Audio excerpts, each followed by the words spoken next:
Avant de créer ma chaîne YouTube, un pote m'a demandé un conseil sur un logiciel. Je lui ai dit, mais mec, pas de soucis, je vais t'expliquer. Sauf que le gars habitait à 1 heure de chez moi. Je lui ai dit, écoute, pas de soucis, je vais te faire un tutoriel.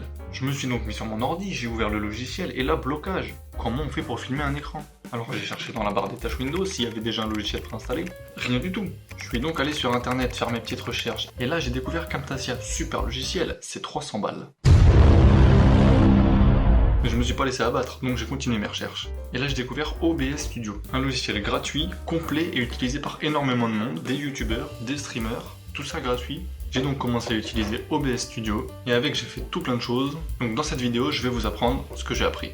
Salut à toi et bienvenue dans cette vidéo pour apprendre comment enregistrer son écran avec OBS. Comme je l'ai dit avant, OBS va te permettre d'enregistrer ton écran, de faire des lives avec ton écran et d'enregistrer le son. Dans cette vidéo, on va se concentrer uniquement sur l'enregistrement d'écran pur et simple et pas sur la partie stream, même si j'aborderai quand même quelques notions. Donc sans plus attendre, on se retrouve tout de suite sur le PC. On va commencer par aller sur le site obsproject.com. Donc je vous ai mis le lien en description. Donc ça va être le site officiel d'OBS Studio, à partir duquel on va le télécharger. Ou sinon, vous tapez simplement dans votre barre de recherche OBS Studio, vous allez tomber sur ce site. Ensuite, vous allez choisir sur quel système d'exploitation vous êtes, donc soit Windows, soit Mac, soit Linux. En cliquant sur un des trois, ça va automatiquement lancer le téléchargement de l'installateur de OBS Studio. Vous n'avez pas à cliquer sur télécharger, ça va le faire tout seul. Donc vous faites Save File et ça va se télécharger. Donc moi je suis sur Firefox, ça s'affiche là, mais sur Chrome ça s'affiche au même endroit. C'est juste pas affiché de la même manière.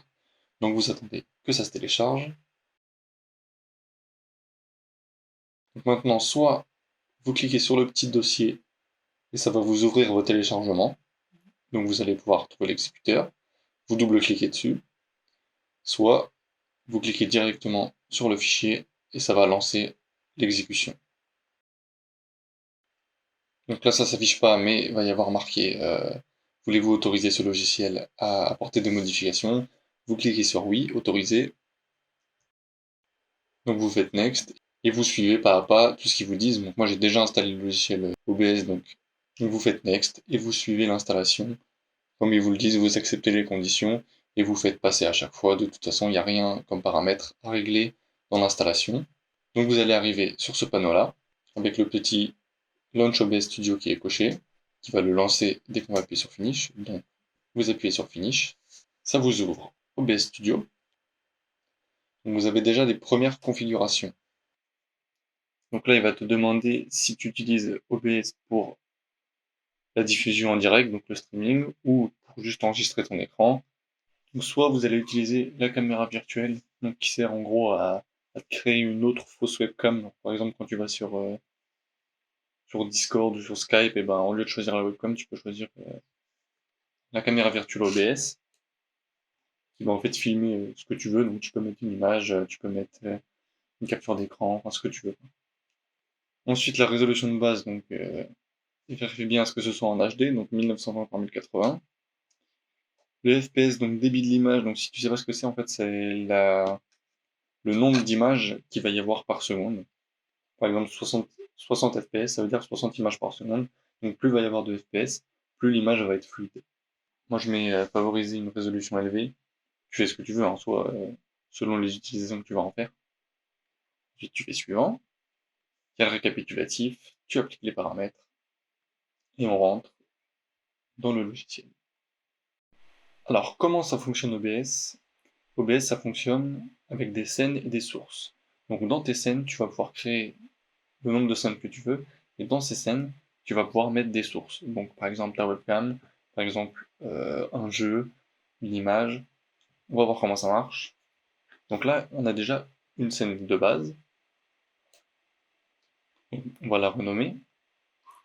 Et là, je vais dire que ça va être, je sais pas si tu veux par exemple filmer un de tes jeux, ou un logiciel, bah moi je vais dire par exemple là, cette scène-là, elle va contenir une vidéo plus le jeu, parce qu'on peut mettre plusieurs choses à l'écran. Donc à cette scène, on va ajouter des sources. Tu vois, on peut enregistrer les micros, enregistrer le son de tes jeux, le son de l'ordinateur. On peut ajouter des images, capture de jeu, capture de fenêtre. Donc là, on va mettre par exemple capture d'écran. Donc là, ça va filmer un écran entier. Moi, je vais dire que ça va être mon écran droit, parce que moi, j'ai deux écrans, du coup, je travaille avec deux écrans. On peut choisir quel écran on veut. Donc là, tu vas sélectionner l'écran que tu veux. Là, pour un exemple, on va avoir cet écran-là. Donc ça, c'est mon écran droit. Je fais OK. On va ajouter la webcam, donc périphérique de capture vidéo. Alors là, ma webcam est encombrée, mais normalement, c'est ma tête que ça affiche. Donc pareil, si vous avez branché plusieurs matériels vidéo, vous allez pouvoir sélectionner. Moi, j'en ai pas d'autres, donc je vais faire OK. Sélectionner, donc vous voyez, il y a la caméra virtuelle en fait qui peut remplacer la webcam. On va pas se servir de la caméra virtuelle aujourd'hui. On peut disposer de nos différentes sources comme on veut. On peut les arranger comme on veut sur l'écran. Là, je vais dire quoi? Je vais dire, je vais rajouter une image, par exemple. Donc on va parcourir les dossiers de l'ordinateur. Voilà, j'en ai préparé une dans mon dossier image. Donc on va mettre l'image du baby Groot dans le coin en bas. Donc vraiment, on peut disposer comme on veut de nos différents écrans, de nos différentes sources.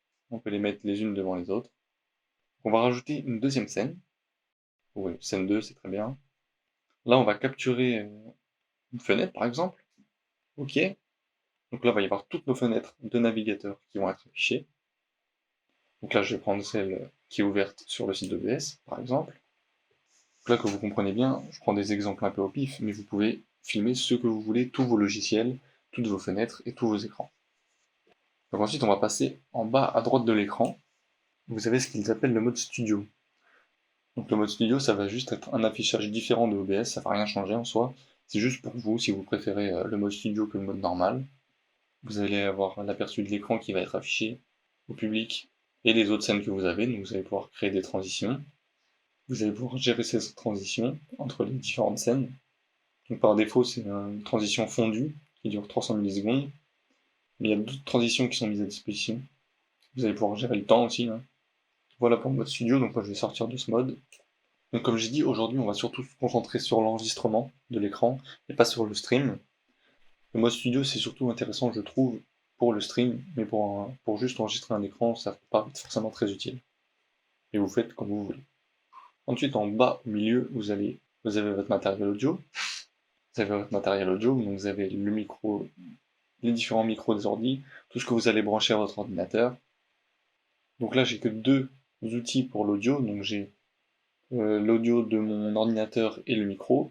Et si vous en avez d'autres, vous avez juste à descendre, le curseur qui est à la droite des mélangeurs audio, et vous allez retrouver en fait tous les différents outils qui enregistrent du son. Quand vous allez enregistrer votre écran, vous allez faire un test après. Normalement, ça va enregistrer le son de votre PC automatiquement, mais vous pouvez choisir d'enregistrer le son avec un matériel précis. Donc on va ajouter du matériel audio. Moi, je vais juste mettre mon micro de base parce que j'ai que ça de brancher. Alors moi, personnellement, j'utilise pas de l'enregistrement audio sur OBS. J'enregistre le son avec un micro séparément. Et juste au montage, je cale la piste audio sous la piste vidéo à la main. Mais si vous voulez pas avoir à faire de montage, vous pouvez enregistrer les deux en même temps. Donc là, par exemple, on va revenir sur l'autre scène et on va dire qu'on veut ajouter, par exemple, je sais pas, le son d'un jeu ou le son d'un logiciel. Bah, vous allez pouvoir ajouter le son du PC ou si vous voulez capturer aussi le son d'une vidéo sur YouTube, par exemple. Alors une fois que vos sources sont définies, vous pouvez cliquer dessus, puis faire propriété et vous allez pouvoir changer comme il vous convient les différentes sources, hein.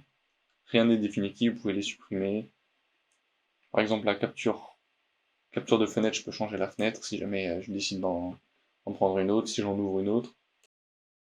Ensuite on va retourner en bas à droite, et en dessous du mode studio vous avez les paramètres. Donc ça va être quand même assez important. Donc les paramètres généraux, vous pouvez les laisser comme ça de base. Je vais pas m'attarder dessus aujourd'hui pour que la vidéo soit pas trop longue. Et vous pouvez aller faire un tour par vous-même. Ensuite, le stream. Donc j'ai dit que c'était plus, on allait se concentrer sur l'enregistrement aujourd'hui. Rapidement, vous voyez que si vous voulez streamer un jour et diffuser un live en direct, vous pouvez choisir votre plateforme. Par exemple, là, je vais dire si vous faites ça sur Twitch, vous pouvez vous connecter. Et soit vous allez connecter du coup votre compte personnel, soit vous allez rentrer la clé d'un stream spécifique. Donc quand vous lancez un stream sur Twitch, il y a une clé de stream et vous la rentrez ici. Ensuite, la sortie, c'est en gros le fichier vidéo qui va être créée une fois que vous aurez enregistré. Donc là, pour l'instant, on va rien toucher, si ce n'est le chemin d'accès de l'enregistrement. Donc moi, vous allez faire parcourir à droite. Par défaut, ça va aller dans votre dossier vidéo. Donc si vous voulez, vous pouvez le changer. Moi, je laisse comme ça. Ensuite, la qualité d'enregistrement, vous allez choisir. Moi, je mets haute qualité et taille du fichier moyenne. Donc ça va dépendre quels besoins vous avez pour enregistrer. Quels sont vos besoins au niveau de l'enregistrement d'écran. Pour le format d'enregistrement, je vous conseille pas de laisser MKV parce que ça va être un fichier super lourd en fait, qui n'est pas du tout optimisé. On va plutôt choisir, moi je vais choisir plutôt MP4, qui est le fichier vidéo le plus optimisé, ou .mov si vous avez l'habitude de l'utiliser sur Mac, mais même sur Mac, le fichier MP4, ça marche très bien. Donc là, il va vous dire en gros que si vous choisissez MP4 ou MOV, eh bien, si jamais pendant un enregistrement, l'ordinateur s'éteint ou OBS crash, eh ben, votre enregistrement il sera pas gardé en fait. Donc c'est un petit risque. Après, bon, il n'y a pas de raison que OBS crash, hein, à moins que vous ayez un PC très très faible. Même si vous avez un PC très faible, OBS est quand même bien optimisé. Y a pas de, personnellement, il a jamais crashé, j'ai jamais eu de problème avec ça. Donc sinon, ils vous disent de faire un fichier MKV, puis de le convertir en MP4. Si vous n'avez pas l'habitude vraiment de travailler avec des vidéos, si vous connaissez pas par exemple Adobe Media Encoder, tout ça, moi je vous conseille de directement partir sur un format MP4 ou .mov. Et au pire, vous ne faites pas des enregistrements trop longs et vous coupez régulièrement, normalement ça devrait être bon. Ensuite, on a tout ce qui est audio. C'est pareil, on va pas s'attarder dessus dans cette vidéo. Ensuite, bah, la vidéo justement. Donc vérifiez bien le format que vous voulez. Donc si vous n'y connaissez rien, sachez que 1920 par 1080, c'est le format HD de base en fait. C'est sur YouTube le 1080p, bah, c'est du 1920 par 1080. Vos écrans d'ordinateur sont en 1920 par 1080. Donc si vous avez un doute, mettez 1920 par 1080, c'est de la HD basique, tout le monde peut lire ça, et ça passe partout. Donc les FPS c'est pareil, prenez ce que vous voulez. Moi je me suis 60 parce que parfois je ralentis les vidéos au montage, et du coup, si le nombre de FPS est trop faible quand tu ralentis une vidéo, bah ça saccade et c'est pas beau. Mais si vous ne faites pas de montage particulier, vous pouvez rester en 25. En 25 ou 30 images par seconde, ça marche très bien. Ensuite, les raccourcis clavier. Donc vous avez toute une liste de commandes. Vous avez juste à cliquer sur la commande que vous voulez et vous appuyez sur vos touches. Donc là, par exemple, au pif, hein, commencer le streaming, si j'ai envie que ce soit CTRL F, bah, j'appuie sur mon clavier CTRL F et ça va me mettre automatiquement. Vous n'avez pas besoin de taper le plus. Vous appuyez juste CTRL F, comme quand vous faites CTRL C pour copier et CTRL V pour coller. Les paramètres avancés, on va pas voir ça aujourd'hui. Donc vous allez revenir vérifier si tout est bon et vous allez faire appliquer. OK. Alors maintenant, on va faire un petit essai, une petite démonstration. Donc je vais me filmer en train d'enregistrer mon écran. Donc j'ai dégagé mon webcam, tout va bien. Je vais pouvoir agrandir la fenêtre pour que tout soit bien. On va faire un faux tuto sur le traducteur d'IPL. Alors pour ceux qui se demandent, je vais enregistrer mon enregistrement avec, avec le logiciel Streamlab en fait, qui est un logiciel créé à partir d'OBS. Donc c'est généralement plus pour les streamers, mais on peut l'utiliser pour l'enregistrement. Donc moi je vais l'utiliser en fait pour filmer en train de filmer en fait. Donc ça marche, hein, j'ai testé. On peut enregistrer en train d'enregistrer. C'est l'enregistrement-ception et on peut le faire. Donc ma fenêtre, elle est bien. Donc on vérifie d'aller sur la bonne. Hein. Si j'enregistre cette scène-là, ça va m'enregistrer la fenêtre sans rien. Donc je vais sur celle-là et je fais démarrer l'enregistrement. Je fais mon petit clap si j'ai besoin de synchroniser avec un micro externe, ce qui est mon cas. Et je vais aller sur ma page avec DeepL. Et là, je vais pouvoir commencer mon tuto. Eh bien, bonjour à tous, bienvenue sur ce tuto sur le site de traduction DeepL, qui est le meilleur site de traduction du monde, donc disponible en 26 langues, avec plein de commentaires de journalistes qui disent que c'est très bien, et il peut traduire instantanément tout ce que je vais écrire. Donc vous avez juste à taper dans ce logiciel, et ça va traduire automatiquement. Voilà, c'est déjà la fin de ce tuto sur DeepL. Vous comprenez le principe. Et là, j'appuie sur arrêter l'enregistrement. Et maintenant, je vais pouvoir retrouver tous mes enregistrements. Rappelez-vous, dans mes paramètres, j'avais mis sortie. Mes vidéos allaient se mettre dans mon dossier vidéo. Donc je vais aller dans mon dossier vidéo. Et là, effectivement, j'ai ma petite vidéo qui est juste là.